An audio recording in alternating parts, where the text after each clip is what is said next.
Hello everyone, welcome to Practice Mocks, a YouTube channel on regulatory body examination. So आज हम करने वाले हैं PIB इनसाइट्स के अंदर कोल सेक्टर. ठीक है, तो हम यहाँ पे कम्प्लीटली बात करेंगे कोल सेक्टर इंडिया में कैसे वर्क कर रहा है and how it is being regulated also. ठीक है, and will also talk about coal reforms. ठीक है, इंडिया में कोल रिफॉर्म्स हुए थे. We all know after Coalgate scam in 2015 we came up with a coal act. We have given the provision for e-auctioning coal mines. So we'll discuss all the thing related to coal. तो इस lecture के बाद कोई आपसे coal sector पे कुछ पूछेगा तो you will have enough points to tell them कि हाँ कोल सेक्टर में इतना इम्पोर्ट आ रहा है, इम्पोर्ट में इस टाइप का कोल आ रहा है, हमारे इंडिया में इस PSU में इतना कोल प्रोड्यूस कर रहा है, इनकी एक तरीके की मोनोपली है. कोल सेक्टर में इश्यूज़ क्या क्या हैं वो आपको पता लग जाएंगे एंड उसका सोल्यूशन क्या है. ठीक है, बहुत ही इंपॉर्टेंट है आज का लेक्चर.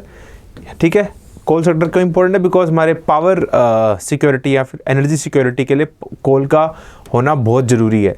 एंड मैनी स्टेट्स है फेस्ड कोल क्राइसिस. उसके पीछे भी सेवरल रीजंस है. रेन हो गया या फिर मानसून का स्ट्रेच होना हो गया उसके गिवन टाइम फ्रेम से. ठीक है, so will talk about this. इसके अलावा जो पिछले लेक्चर में हमने क्वेश्चन दिए थे 5, उसके मैं आपको विद आंसर्स एंड सोल्यूशन बताऊंगा. एंड उसके अलावा 5 questions from previous day PIB news I have made for you. So all these questions are important. ठीक है, we have seen such questions being asked in RBI. ठीक है, RBI generally ask questions on this type of topics. One thing I am here going to say कि यहाँ पे आपको ना financial topics इतने ज़्यादा नहीं दिखेंगे बिकॉज PIB में financial topics mostly ministry of finance के होते हैं. ठीक है, या फिर मिनिस्ट्री ऑफ टेक्नोलॉजी के कहीं ना कहीं हो जाते हैं IT के, बट फाइनेंस के मोस्टली रहते हैं. तो एक ही मिनिस्ट्री की बात करते हैं तो आज for example ministry of finance के अंदर ई-वेरिफिकेशन की बात हुई थी, ई-वेरिफिकेशन स्कीम की. ठीक है, तो हमने ये यहाँ पे लेके आ गए. But for example but news है digital payment index, financial inclusion index, self regulatory organisation का सर्कुलर आया है, वो RBI ने कुछ नोटिफिकेशन रिलीज़ किया हो, वैसे क्वेश्चन आपको यहाँ नहीं दिखेंगे. यहाँ पे उसे आपको PIB रिलेटेड क्वेश्चंस मिलेंगे. ठीक है, तो अगर आपको वो चीज़ अच्छे से कवर करनी है तो आप हमारी संपूर्ण मैगजीन है उसको वो आपको लेनी पड़ेगी. उसके लिए आपको कोर्स सब्सक्राइब करना पड़ेगा. उसके अंदर we provide you current affairs from regulatory bodies, basically from finance. ठीक है, basically the circulars and important notifications वो आप वहाँ से कवर कर सकते हो. But in this PIB insights we try to generally give you PIB related information only because यहाँ पे हमारा टारगेट ही PIB कवर करना है in a very short time with comprehensive approach. तो अगर मैं कहता हूँ अगर आपने हमारे PIB के अभी तक के सारे लेक्चर्स देख लिए ना तो आई एम 100% श्योर कि आपको 50% ऑफ जनरल अवेयरनेस कवर हो जाएगा वहीं से ही. अभी तक की बात कर रहा हूँ, एग्जाम आने तक अगर PIB इनसाइट्स डेली कर रहे हैं, हम सॉल्व उसको पढ़ रहे हैं तो आई एम श्योर 80% से ज़्यादा क्वेश्चंस आप बना सकते हो अगर आपने अच्छे से पढ़ाई करी है तो. ठीक है, अच्छे से आपने PIB पढ़ के रिवाइज किया तो PIB बहुत इंपॉर्टेंट है.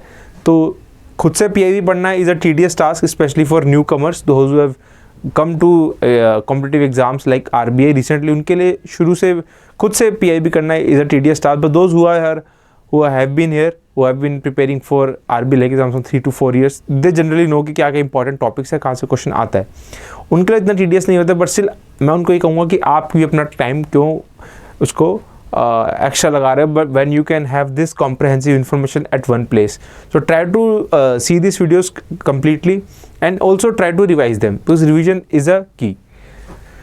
तो स्टार्ट करते हैं हम पिछले लेक्चर के क्वेश्चन से. तो पहला था हमारा question on house hold consumption expenditure सर्वे. तो सर्वे का पीरियड क्या था? अगस्त 22 से जुलाई 2023. This is correct statement. इससे पहले हुआ था 2011-12 के अंदर ये सर्वे. उसके बाद आज लगभग 11 साल बाद ही सर्वे हुआ है. सो एक कॉम्प्रिहेंसिव डेटा यहाँ पे निकल के आया है. डेटा में ये कहा गया है कि अगर हम बात करें कंजम्पशन की तो वो क्या एट करंट प्राइसेस वो मोर देन डबल हो गया है. हाँ, अगर हम बेस प्राइसेस के हिसाब से बात करें, सिर्फ क्वांटिटी की बात करें तो वो इतना नहीं बढ़ा है. But at current prices the amount has been doubled in both urban and rural area. इसलिए मैंने यहाँ पे करंट प्राइसेस भी लिखा है. तो इससे आप हिंट लगा सकते हो. Of course current prices inflation भी होती है तो डबल से ज़्यादा तो हो ही जाएगा कोई ना कुछ. तो P भी करेक्ट है हमारा. So both A and B are correct. C is incorrect because it is not survey of India, it is NSSO. ठीक है, नेशनल सैंपल सर्वे ऑर्गेनाइजेशन, इसने क्या किया है, इम्प्लीमेंट किया, नॉट सर्वे ऑफ इंडिया। तो इसका करेक्ट आंसर है हमारा बोथ ए एंड बी। ठीक है, काफ़ी इजी क्वेश्चन था, बट आपको एटलीस्ट वन टाइम इस न्यूज़ को रीड करना पड़ेगा। एंड छोटी चीज़ें जो होती है ना, इसका टाइम पीरियड क्या था, ड्यूरेशन क्या थी, किसने कंडक्ट कराया है और क्या आउटकम रहा है, ये चीज़ें इंपॉर्टेंट रहती हैं। ठीक है, स्पेशली दिस ईयर पार्ट। आगे बढ़ते हैं अब हम नेक्स्ट क्वेश्चन की तरफ। नेक्स्ट क्वेश्चन था हमारा WTO की डिस्प्यूट सेटलमेंट मैकेनिज्म में। सो WTO में क्या होता है, there is a ministerial council which generally sits after some time and discussions are taken there. उसके अलावा होती है जनरल काउंसिल WTO की। तो डिस्प्यूट क्यों, डिस्प्यूट तो कभी भी आ सकता है। सो डिस्प्यूट को हैंडल करती है general council, not ministerial council, तो ये ध्यान रखना है। तो पहले तो डिस्प्यूट पैनल, तो जनरल काउंसिल डिसाइड करती है डिस्प्यूट को, उसका एक आउटकम होता है। वो आउटकम अगर कहीं कोई उसके अगेंस्ट में कोई अगर दोनों पार्टीज़ जो है मान जाती हैं तो उसका फिर एपेलेट ट्रिप पे नहीं जाती है।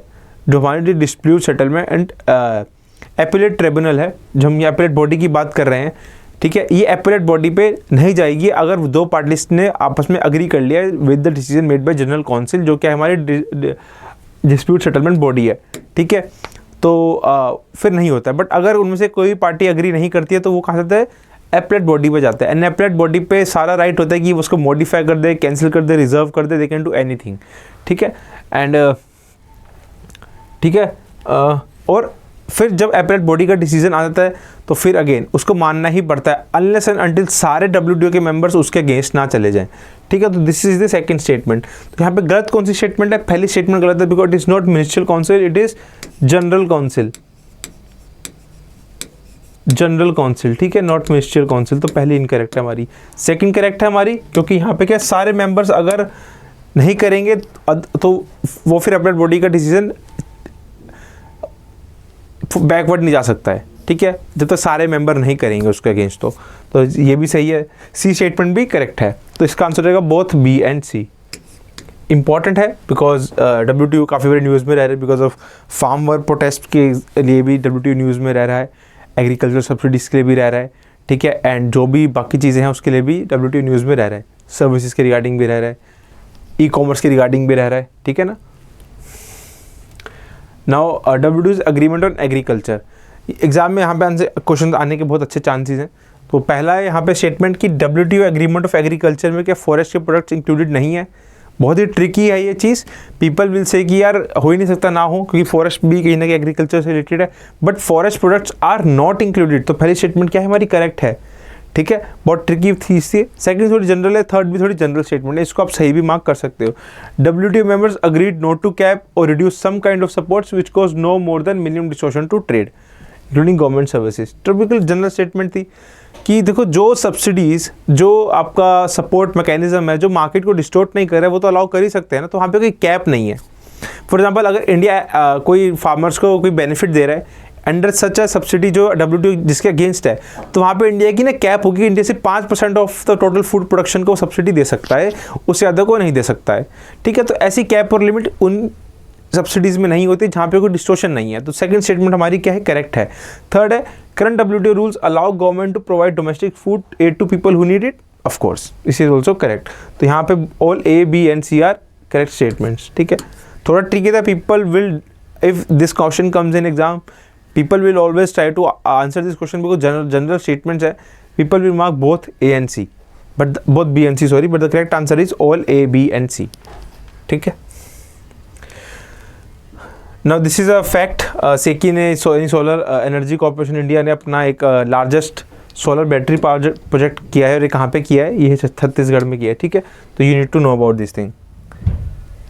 ना है multi state cooperative societies amendment act, बहुत ही इंपॉर्टेंट है ये, यहाँ से क्वेश्चन आ सकता है। Cooperatives is a very interesting topic and very important topic for RBI ने, आई रिमेंबर 2022 के अंदर भी युवा सहाकार पे क्वेश्चन पूछा था, जो कोऑपरेटिव सेक्टर में इनिशिएटिव फॉर यंग कोऑपरेटिव्स। ठीक है, तो cooperatives are very important, be it cooperative banking और कोऑपरेटिव सेक्टर इन जनरल। ठीक है, तो इससे पिछले लेक्चर में ही मैंने वो कोऑपरेटिव सेक्टर के बारे में समझाया था कि कोऑपरेटिव्स होते क्या हैं। एक बार दोबारा बता देता हूँ। I will tell you with the difference between self help group and cooperative.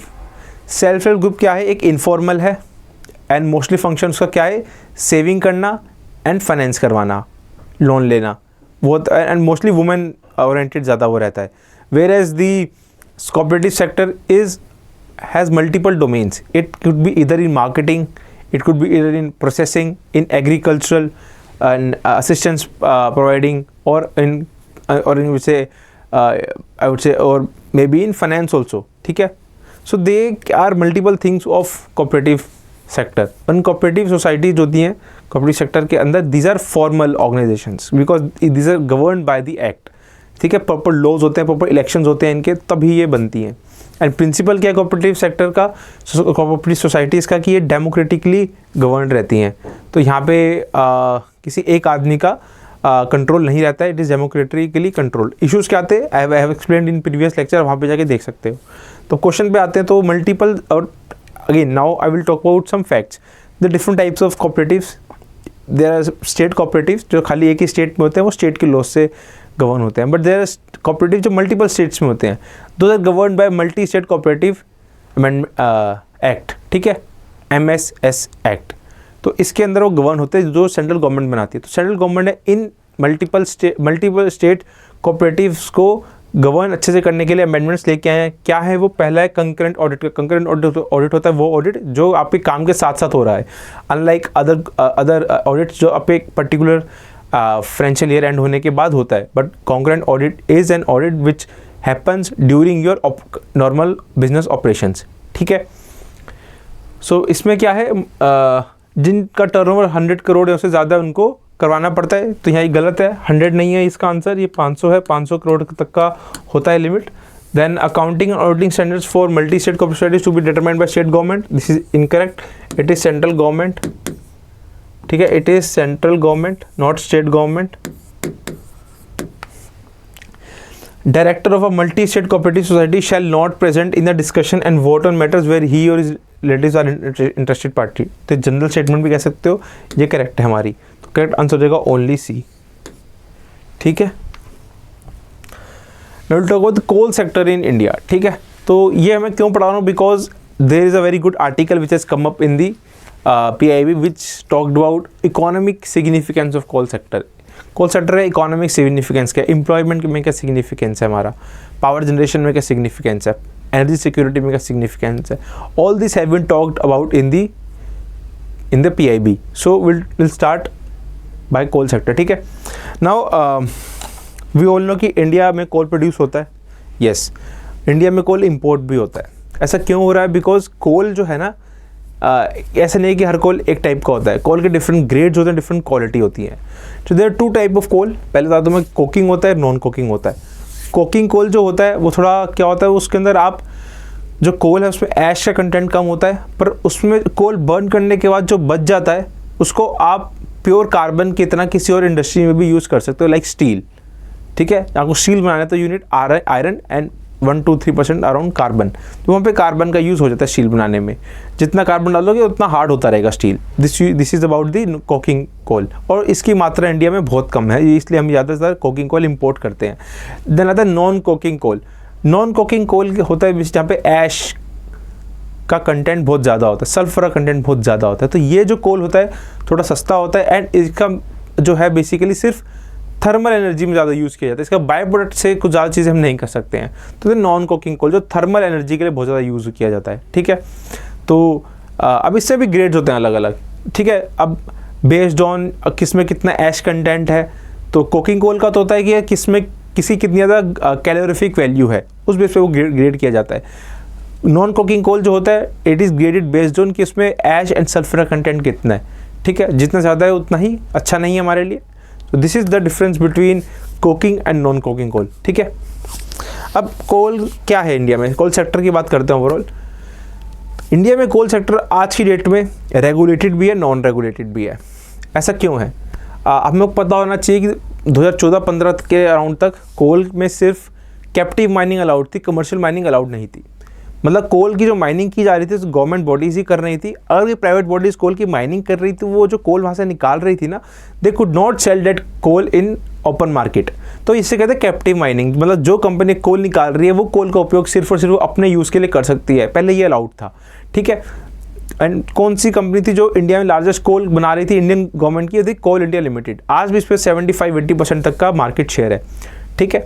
Now after the Coalgate scam we came up with the commercial mining, ठीक है। हमने आगे जो कैप्टिव माइनिंग कर रहे हैं वो भी अराउंड 50% ऑफ कोल मार्केट में बेच सकते हैं, ठीक है। तो हम क्या कर रहे हैं, ओपन अप कर रहे हैं मार्केट को। We are giving the power of price setting to the private bodies, but still आज की डेट में वो कंप्लीट नहीं है वो, ठीक है। अब उसके अलावा कमर्शियल माइनिंग अलाउ होगी, बट कमर्शियल माइनिंग में भी क्या है कि आपको ऑक्शनिंग करनी है, आपको कोल ब्लॉक बेचने हैं। कोल ब्लॉक बेचोगे उसके अंदर रॉयल्टी लेगी, कौन लेगा रॉयल्टी? स्टेट गवर्नमेंट भी लेती है, कुछ पार्ट सेंट्रल गवर्नमेंट भी लेती है, ठीक है। रॉयल्टी लेती है, प्लस जो शेयर होता है रेवेन्यू का, जो कंपनी का रेवेन्यू होगा by selling that coal in the open market, उसमें से कुछ पार्ट भी गवर्नमेंट लेती हैं। तो ये होता है फिर ऑक्शनिंग, जो कमर्शियल माइनिंग, ठीक है। अब क्या है कि जो आप now it is not completely non regulated and नॉटली कम्प्लीटली रेगुलेटेड। धीरे धीरे क्या रेगुलेशन हटा रहे हैं, बट आज की डेट में भी काफ़ी हद तक कोल का prices are set up through Coal India Limited, क्योंकि उनके पास ही मार्केट शेयर है, they are setting up the prices. तो नोटिफाइड प्राइस होता है वो, ठीक है। उसके अलावा था इंपोर्ट प्राइस, मतलब कुछ कोल हम इंपोर्ट भी कर रहे हैं, उसका भी कुछ प्राइस होता है, उस पर तो हमारा कंट्रोल नहीं है।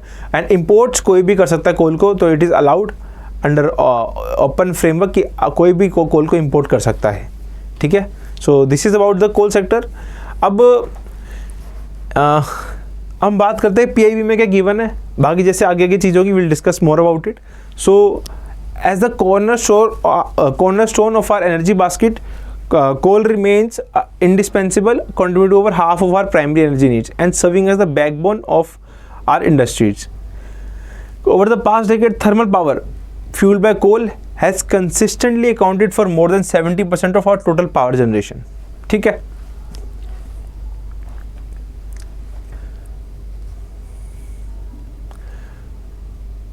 Despite commendable strides in promoting renewable energy sources, the sheer growth of electricity demand necessitates a continued reliance on thermal power, ठीक है। सो वही है कि हमें पता है कि हमारा इलेक्ट्रिसिटी की डिमांड भी बढ़ रही है, पावर की डिमांड बढ़ रही है, तो we can not meet those demand just by providing green energy solutions, we need coal also. तो कोल का प्रोडक्शन भी आगे बढ़ेगा, ऐसे नहीं कि वो कम कर देंगे, but coal production will also increase because demand is increasing. तो यहाँ पे क्या है, this data is important, share to be 55% by 2030, ठीक है, and 27 by 2047. It is anticipated through comprehensive studies that coal demand in 2030 will likely reach 14762 and 1790 by 2047, ठीक है।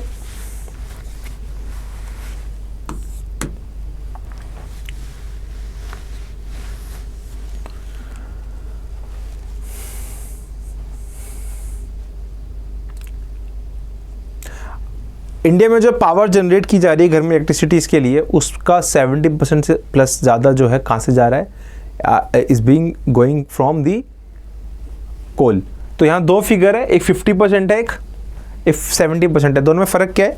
Total energy की बात करें, टोटल एनर्जी में हमारा पेट्रोल डीजल भी आ जाता है, एलपीजी सीएनजी सब चीज़ें आ जाती हैं, ठीक है। बट पावर जनरेशन में बात करते हैं इलेक्ट्रिसिटी जनरेशन की, तो उसके अंदर कोल का हिस्सा 70% से ज़्यादा, बाकी हो सकता है डैम्स वगैरह से आ रहा हो, ठीक है, या फिर कोई न्यूक्लियर एनर्जी से आ रहा हो, जो कि काफ़ी कम रहता है।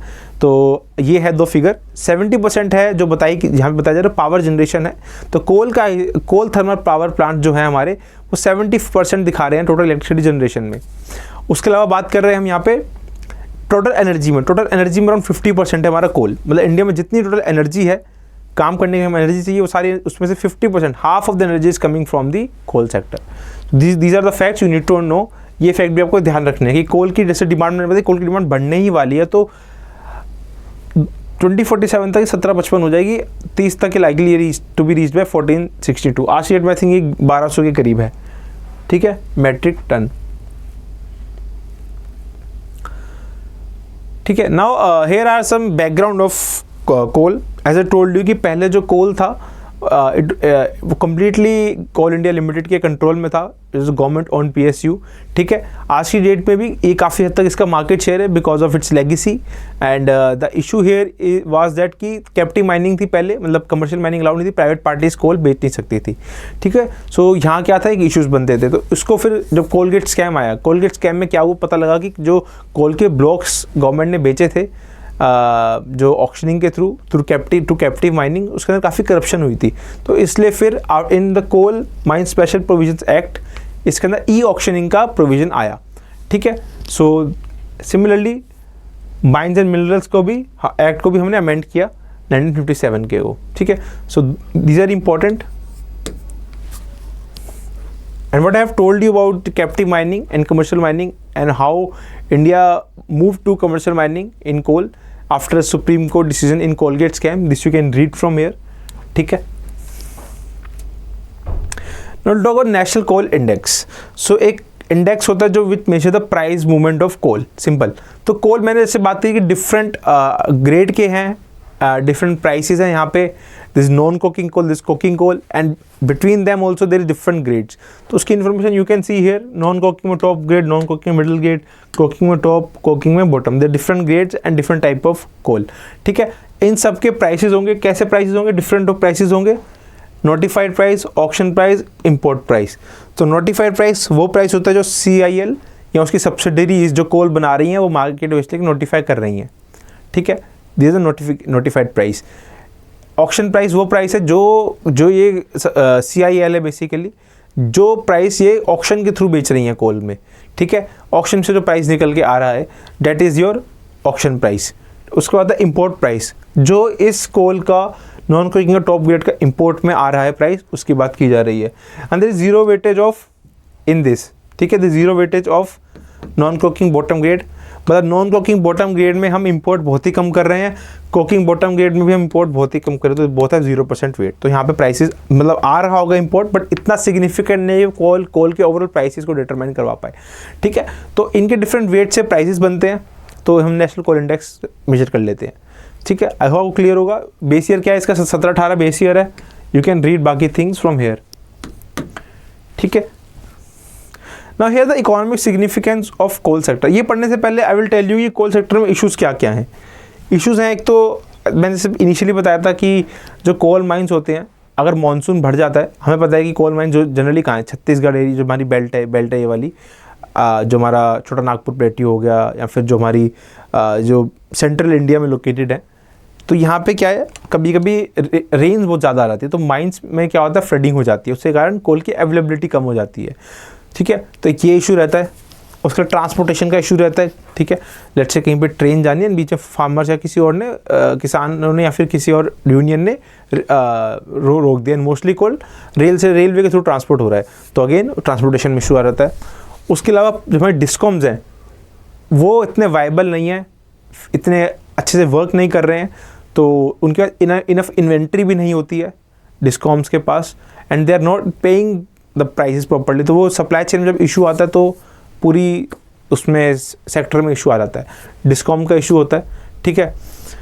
उसके अलावा monopoly of Coal India Limited, आज की डेट में मैंने बताया कि more than 70% market Coal India Limited के पास है, तो कहीं ना कहीं मोनोपोली अभी भी है, ठीक है। कमर्शियल माइनिंग अभी स्केल पे चालू नहीं हो पाई है, ठीक है। और क्या इशूज़ है यहाँ पे, पावर डिमांड के, जैसे डिमांड बढ़ी जा रही है, डिमांड इज़ नॉट स्लोइंग, और कहीं पीक डिमांड हो जाती है तो हमें कोल की ज़्यादा मात्रा चाहिए होती है, तो ये भी कहीं ना कहीं इशू है कि डिमांड भी बढ़ रही है, तो उसके कॉरस्पॉन्डिंग हम सप्लाई उतना इंक्रीज़ नहीं कर पा रहे हैं, तो हमें एक्स्ट्रा इंपोर्ट करना पड़ता है कभी कभी। तो ये बहुत बड़े इशूज़ हैं कोल सेक्टर में, this you need to know. अब बात करते हैं इकोनॉमिक सिग्निफिकेंस की, दिस यू कैन रीड। पहले कि single largest contributor railway freight, तो रेलवे फ्रेट जो होती है हमारी, वहाँ पे कोल का सबसे ज़्यादा कॉन्ट्रीब्यूशन होता है, ठीक है। Coal stand the single largest contributor railway freight with an average share of nearly 49% of total freight income amounting to 80 to 75 CR। देखो कितना ज़्यादा वो है हमारा कि 50% of total freight income is from your coal, ठीक है। Government revenue, the coal sector contributes to rupees 70,000 crore annually to the central and state governments through royalties, GST and other levies, ठीक है। These funds play crucial role in fostering socio-economic development, ठीक है। This you can read। इसके अलावा under the act which I told you, mines mineral and mines development act 1957, उसी के अंदर एक फंड है डिस्ट्रिक्ट मिनरल फंड। इसके अंदर का जो कोल माइंस एक पर्टिकुलर डिस्ट्रिक्ट में होती है, they pay a share of the income to this fund, और इस फंड का हम यूज़ करते हैं to development of the mines and corresponding areas, ठीक है। द कॉन्ट्रीब्यूशन DMF, ठीक है, supports socio-economic and infrastructure development initiatives. This you can read this about this fund. Employment, of course. Now, coal sector also provides a huge employment. Dividend payments. Coal India Limited जो government of India को इनकी monopoly या price set करे तो बहुत बड़ा dividend भी देती है, तो कहीं ना कहीं फिस्कल डेफिसिट को कम करने में भी कोल इंडिया लिमिटेड का बहुत बड़ा हाथ रहता है. CSR एक्टिविटीज़ में coal sector PSUs prioritise CSR initiatives with an average annual expenditure of 600 crore over the past 5 years. ठीक है. And this CSR activities range from health care, education, water supply, skill development in coal producing regions. Capital expenditure, ठीक है, substantial investment in capital expenditure averaging this much over the past 5 years have facilitated infrastructure development and resource optimization within coal sector PSUs. ठीक है. अब इसके अलावा मैंने पिछले lecture में ही एक क्वेश्चन पढ़ाया था कि कोल सेक्टर में PSUs जो हैं, तो apart from Coal India Limited there are subsidiaries and other PSUs also, state level PSUs भी हैं, बट उनका शेयर बहुत कम है इन टोटल कोल माइनिंग. ठीक है. अब मैंने बात की थी जो कोल PSUs है, they are uploading a plantation method, मियोकी प्लांटेशन मेथड फॉर फॉरेस्टिंग, है ना. तो that is also very good initiative by coal sector. तो कभी एग्जाम में क्वेश्चन आता है about coal sector, you need to know about this economic significance about the coal sector and issues and what are the regulating structure of the coal sector. I hope अब आपको पूरा coal sector clear हो गया हो, exactly क्या चीज़ें हो रही हैं, कैसे वर्क कर रही हैं. ठीक है. अब आगे मूव करते हैं आज के क्वेश्चंस में. तो हमें क्या आंसर करना है. पहला क्वेश्चन है, अगेन आज के क्वेश्चन जो रखे मैंने वन लाइनर ज़्यादा रखे हैं, थोड़े ईजी रखे हैं कंपेयर टू प्रीवियस वीडियो. तो पहला क्वेश्चन है कि MOU has been signed to development of greenfield industrial smart cities in India on principles and framework of PM Gati Shakti between NICDC जो DPIIT या मिनिस्ट्री ऑफ कॉमर्स का ही part है. ठीक है. तो किसके साथ MOU साइन किया ये बताना है हमें. उसके अलावा सेकंड क्वेश्चन है हमारा E-वेरिफिकेशन स्कीम. इसका हिंट है मिनिस्ट्री ऑफ फाइनेंस है, तो आपको आइडिया लग गया होगा क्या ये की E-KYC की है या फिर डिजिटल पर्सन्स को पेंशन देने के लिए है या फिर टैक्स कंप्लाइंट स्कीम है या फिर जनधन अकाउंट्स में डोरमेंट अकाउंट्स को वेरीफाई करने के लिए. You have to answer this question. Easy question है, you need to know about this. Second थोड़ा सा ट्रिकी है because it is a specific name of a mission which is targeting adolescent girls in specified districts. ठीक है. In providing the proper nutrition. उस मिशन का नाम बताना है आपको. PM मित्रा काफ़ी बार न्यूज़ में रहता है, तो PM मित्रा में कितना फंड जा रहा है, क्या वो हमारा 500 करोड़ है, 200 है, 300 है, 400 है, 1000 है, कितना है. पहली स्टेटमेंट है इसको इम्प्लीमेंट करने के लिए कोई SPV बन रही है. ठीक है. एंड उसमें को ओन कौन कर रहा है, सेंट्रल और स्टेट दोनों कर रहे हैं या फिर खाली स्टेट कर रही है. तो पहले स्टेटमेंट है. और ये जो पार्क बन रहे हैं सिर्फ 7 ही स्टेट में बन रहे हैं, तो ये आपको बताने में से करेक्ट कौन सी स्टेटमेंट है. अगला क्वेश्चन, फिफ्थ क्वेश्चन की जो मैंने इसका आंसर ऑलरेडी दे चुका हूँ कि इंडिया में जो पावर जनरेशन है वो कोल सेक्टर के थ्रू कितनी ज़्यादा % है. ठीक है. क्या वो 70 है, वो 80 है, 90 है, तो यू हैव 85 है, क्या है. तो इसका आंसर मैं ऑलरेडी इनिशियल लेक्चर में दे चुका हूँ, तो ये this you can tell in the comment section very easily. तो ट्राई करना इन क्वेश्चन को सॉल्व करने का खुद से. एंड काफ़ी इजी क्वेश्चन है. अभी ट्राई करो कि खुद को जितना पता है उतना ही कमेंट सेक्शन में कर दो. नहीं कर पा रहे तो नेक्स्ट वीडियो का वेट करो, उसके अंदर हम आपको इसके आंसर्स विद सॉल्यूशन बताएंगे. So thank you guys and keep studying.